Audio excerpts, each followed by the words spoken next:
One of the nicest presents Paddington ever received was a torch given to him by Mr. Gruber. He used up several batteries reading under the bedclothes, and only came out when he reached the end of a chapter, or ran out of air. He also began learning the Morse code, in case he ever had an emergency in the night. And it was while he was practicing it one evening that he had a sudden shock. Every time he flashed the torch, he received the same signal back again. He tried the first three letters of his name. P-A-D. Dit, da, da, dit, dit, da, da, dit, dit. It was all very strange.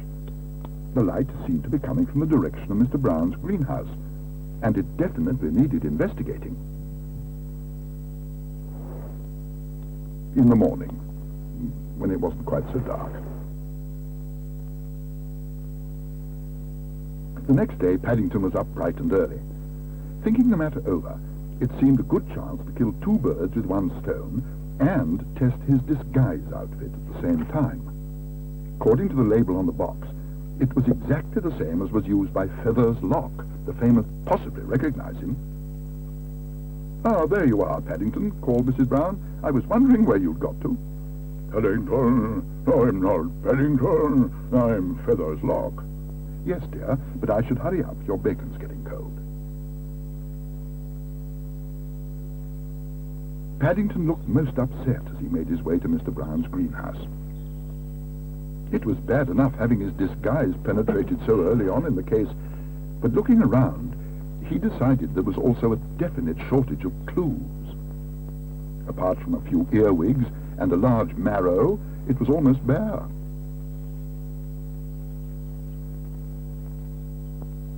He consulted his instructions once again. Feather's Lock was a great believer in taking fingerprints. He even included some special powder in his outfit for that very purpose.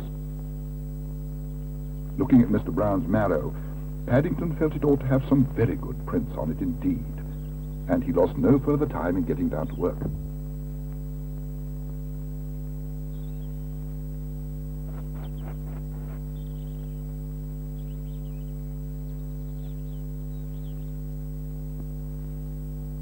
"Talking of marrows," said Mr. Brown at dinner that night, "it's hard to believe, but someone's been inside the greenhouse and taken my special prize one." "That's strange," said Mrs. Brown. "I found an enormous marrow on the lawn this morning. I thought you'd put it out for me." "You don't mean... Well, not... This isn't it, my prize marrow. It was a special out-of-season one I was entering for a show." All eyes turned to Paddington. He seemed to be acting very strangely. "That was my best clue we've been eating," he explained. "It was covered in fingerprints." "I think I've suddenly gone off stuffed marrow," said Jonathan. "Oh, it's all right," said Paddington. "I checked most of them. They're nearly all my own paw marks. I expect I made them when I carried it out of the greenhouse." The Browns watched in silence as Paddington crossed to the window and peered through the glass. "The thing is," said Mr. Brown. "Why?" "Because someone keeps signaling from the greenhouse, Mr. Brown," said Paddington excitedly. "They were doing it last night, and they're doing it again tonight. Look. Dit, da, dit, da." "That's not someone in the greenhouse," said Jonathan. "That's the reflection on the glass from your own torch." "The reflection from my own torch," repeated Paddington, hardly able to believe his ears. "What are you doing now?" asked Judy. "I'm sending another message," said Paddington. "An important one." Dit, dit, dit, da, da, da, dit, dit, dit. That means SOS in Morse code. It's for emergencies. It's short for help, I'm in trouble again.